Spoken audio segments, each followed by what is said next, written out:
Ya, dan insya Allah Bapak sudah paham kan apa itu hadis sahih, apa itu hadis hasan, dan apa itu hadis dhaif. Ya, jadi mungkin kurang lebih kalau saya ulangi, hadis itu kan secara umum kalau berdasarkan riwayat yang membawa, ya, di setiap generasinya itu dibagi menjadi hadis mutawatir dan hadis ahad, gitu ya. Hadis mutawatir dan hadis ahad. Hadis mutawatir kita sudah banyak berbicara tentang itu. Nah, hadis ahad itu sendiri adalah hadis yang tidak memenuhi syarat-syarat mutawatir, yang kemudian dibagi lagi menjadi tiga, ya, hadis sahih, hadis hasan, hadis dhaif. Ya, itu hadis-hadis ahad. Hadis sahih ada 5 syarat, ya. Syaratnya apa? Yang pertama adalah ittisalus sanad. Ya, sanadnya bersambung. Ya, yang kedua periwayatnya atau perawinya adil. Adil artinya tidak tercatat pernah melakukan kefasikan, ya, tidak pernah tercatat melakukan kemaksiatan. Yang ketiga, perawinya dobit, ya, dobit itu kuat hafalannya, ya. Jadi ini diuji biasanya oleh para ulama-ulama hadis yang lain, ya. Kemudian yang keempat, ya, makna hadis itu, ya, matannya, ya, atau substansinya itu tidak syadz, tidak janggal, tidak bertentangan dengan ayat-ayat Al-Quran maupun hadis-hadis sahih yang lain, ya. Nah, kemudian yang kelima, tidak ada ilat. Ilat itu cacat, ya, di dalam hadis itu. Nah, untuk cacatnya hadis itu tidak mudah untuk menemukannya. Hanya bisa ditemukan oleh orang-orang yang mempunyai keilmuan yang tinggi di dalam persoalan ilmu hadis ini. Ya, kemudian sedikit di bawah sahih ada hadis hasan. Ya, hadis hasan apa? Hadis hasan itu secara umum sama dengan hadis sahih. Hanya saja ada kekurangan dalam hal kedobitan perawinya. Ada perawinya yang hafalannya kurang kuat, maka turun hadis itu derajatnya menjadi hasan. Ya. Nah, kemudian hadis dhaif, ya, di bawah hadis hasan itu adalah hadis yang tidak memenuhi, ya, syarat hadis sahih dan hadis hasan. Jadi kalau ada satu saja syarat hadis sahih ataupun hadis hasan tidak dipenuhi, maka dia turun menjadi hadis dhaif. Nah, hadis dhaif ini diseleksi lagi oleh para ulama. Ya, kalau kedhaifannya ringan, maka hadis itu bisa menjadi motivasi dalam beramal, ya, untuk pendukung hadis-hadis sahih yang lain, ya, atau pendukung dari ayat-ayat Al-Quran, ya, selama dia tidak bertentangan maknanya dengan hadis sahih atau ayat-ayat Al-Quran, ya. Nah, tapi kalau kedhaifannya berat, ya, dhaif jiddan, ya, nah ini sudah nggak bisa, ya. Nah, hadis yang dhaif jiddan itu istilah ulama ada beberapa dibagi lagi, Pak, ya. Jadi ada 3 golongan hadis yang paling buruk kualitasnya, ya.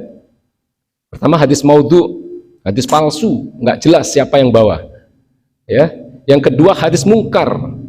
Hadis mungkar itu hadis yang terbukti perawinya pernah melakukan kemaksiatan, ya, maka itu disebut dengan hadis mungkar, hadis yang harus diingkari.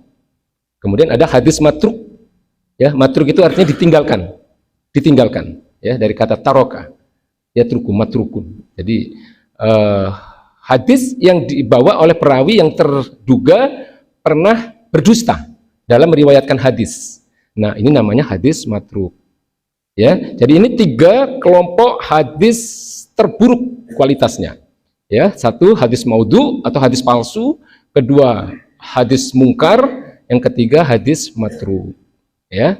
Kurang lebih itu, ya, yang pernah kita sampaikan beberapa pertemuan yang lalu.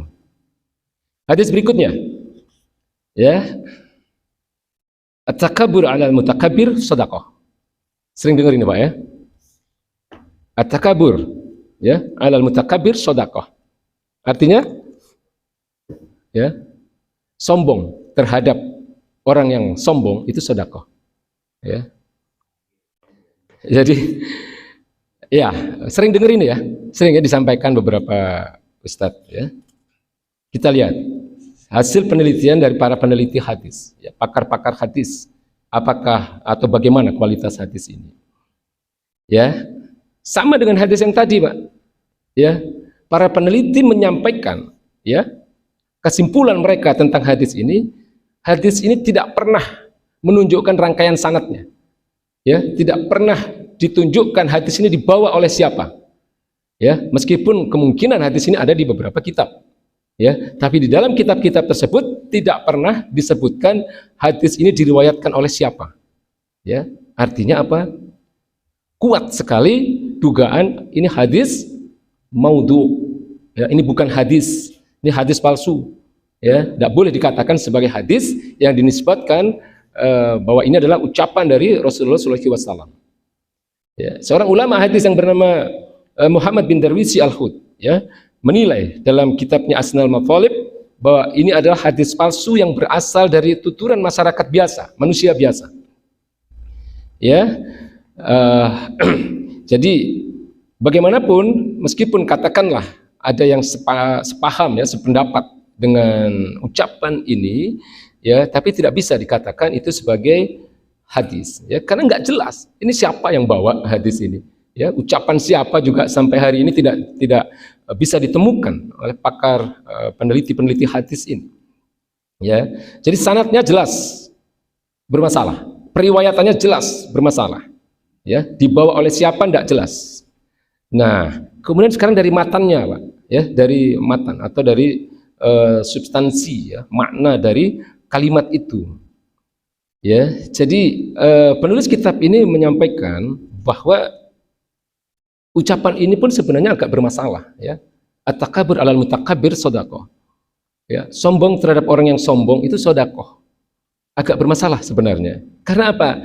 Agama kita tidak mengajarkan bahwa satu kemungkaran dibalas dengan kemungkaran, betul ya?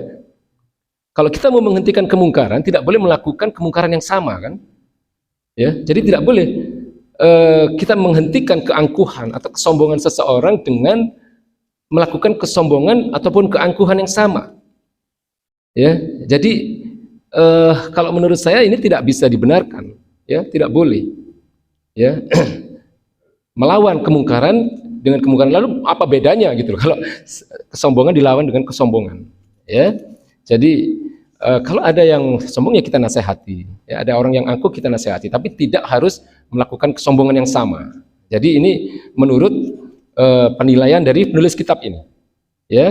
Jadi dari matannya pun bermasalah, ya, substansinya bermasalah hadis ini, ya. Kesimpulan, ya, kesimpulan bahwa at-takabur alal mutakabir, ya, sodakoh adalah hadis palsu, ya. Sombong terhadap orang yang sombong adalah sedekah, itu adalah bukan merupakan ucapan baginda Nabi besar Muhammad SAW, tapi adalah satu ungkapan yang pernah disampaikan oleh seseorang yang kemudian menyebar di tengah-tengah masyarakat, lalu kemudian dari generasi ke generasi, dari mulut ke mulut dinyatakan sebagai hadis, ya, karena tidak jelas sanadnya, nggak ada, kemudian matannya juga bermasalah. Ya, jadi dari sisi sanadnya bermasalah, matannya bermasalah. Baik, hadis berikutnya. Nah, ini mungkin bapak-bapak yang pernah umroh atau pernah haji pernah, ya, mendengarkan atau mendapatkan informasi ini. Ya, pernah dengar ya, Pak? Orang yang berziarah ke makam Nabi Sallallahu Alaihi Wasallam seperti halnya mengunjungi beliau di kala hidup. Pernah dengar, Pak, ya, hadis ini, ya? Ya, mengunjungi makam Nabi, ya, ketika baginda Nabi sudah wafat, ya. Artinya orang yang berziarah ke makam Nabi Sallallahu Alaihi Wasallam itu sama halnya dengan mengunjungi beliau di waktu hidup, ya. Dari matanya aja bermasalah ini, Pak. Nanti kita bahas, ya, kita lihat. Jadi bahasa Arabnya bunyinya begini, redaksinya: man hajja, ya, fazara qabri ba'da mauti kana kaman zarani fi hayati. Jadi ini redaksi dalam bahasa Arabnya, ya. Orang yang berhaji lalu menziarahi kuburku setelah aku wafat, maka ia seperti halnya mengunjungiku kala hidup, ya. Sama halnya dengan mengunjungi aku ketika aku masih hidup, ya. Jadi bunyi redaksinya dalam bahasa Arabnya begitu: man haja fazara qabri ba'da mauti kana kaman zarani fi hayati. Ya, orang yang berhaji lalu menziarahi kuburku setelah aku wafat, maka sama halnya dengan mengunjungi aku ketika aku masih hidup. Kita lihat hasil penelitian dari para ulama hadis. Ya, pernah dengar ini, ya, Pak ya. Hadis ini ya. Sering disampaikan ya. Ya, para pakar hadis menilai ini hadis maudhu atau palsu. Ya. Pertama, dari sisi sanadnya, ya, dari sisi periwayatannya. Ya, ada beberapa sosok yang bermasalah. Yang pertama adalah sosok perawi yang bernama Harts bin Sulaiman. Yang kedua adalah sosok yang bernama Al-Laits bin Abu Sulaim. Ya, yang dinilai oleh para pakar hadis adalah orang-orang yang tidak bisa dipercaya dalam meriwayatkan hadis. Ya, Imam Ibnu Hajar Al-Asqalani mengatakan, ya Al-Laits ya sebagai sosok salah seorang perawi dalam membawakan hadis ini adalah orang yang hadisnya harus ditinggalkan, ya matruk, ya, karena terbukti pernah berdusta. Ya, sedangkan Imam Ibnu Ma'in, ulama yang lain mengatakan Al-Laits ini adalah mungkarul hadis, seorang pembawa hadis yang terduga pernah melakukan kemaksiatan, ya, sehingga hadisnya harus diingkari, ya, termasuk hadis mungkar. Ya, kemudian Harts bin Sulaiman ini bahkan dinilai lebih buruk ya oleh para pakar. Jadi dia adalah orang yang tertuduh berdusta dalam meriwayatkan hadis. Bahkan kemudian Imam Ibnu Ma'in ya dan Al-Kharazzi, dua ulama hadis, menegaskan tegas ya bahwa dia adalah seorang kadzab, seorang pendusta. Ya, jadi bahkan ada yang lebih kontroversial, Pak. Ya, jadi Imam Syu'bah. Ya, Imam Syu'bah ini salah seorang ilmuwan hadis pada masa-masa tabi'in ya, mengomentari perilaku Harts yang kontroversial ya. Jadi beliau mengatakan perawi yang bernama Harts bin Sulaiman ini pernah mengambil kitab beliau ya, pernah mengambil kitab dari Imam Syu'bah dan tidak dikembalikan ya. Jadi ini penilaian dari Imam Syu'bah ya. Jadi sanadnya berisi banyak problem, banyak masalah ya, penuh dengan kepalsuan ya, dikatakan dalam kitab ini seperti itu ya. Nah, itu dari sisi sanad, sanadnya jelas bermasalah. Lalu sekarang kita bahas dari sisi matannya, Pak, substansinya ya, jelas sangat bermasalah, Pak ya. Orang yang mengunjungi makam Nabi setelah Nabi wafat sama halnya dengan mengunjungi Nabi ketika baginda Nabi Muhammad SAW masih hidup. Ini sangat bermasalah ya. Karena apa? Kalau mengunjungi Nabi saat beliau masih hidup, itu berpotensi besar dia adalah sebagai salah seorang sahabat kan, iya kan? Jadi sahabat itu kan hidup di zaman Nabi, kemudian pernah bertemu Nabi, kemudian beragama Islam, kemudian wafat dalam keadaan Islam, ya.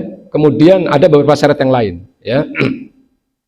Jadi bayangkan orang mengunjungi makam Nabi kemudian disamakan dengan level sahabat, kan tidak mungkin. Jadi janggal, maknanya syadz.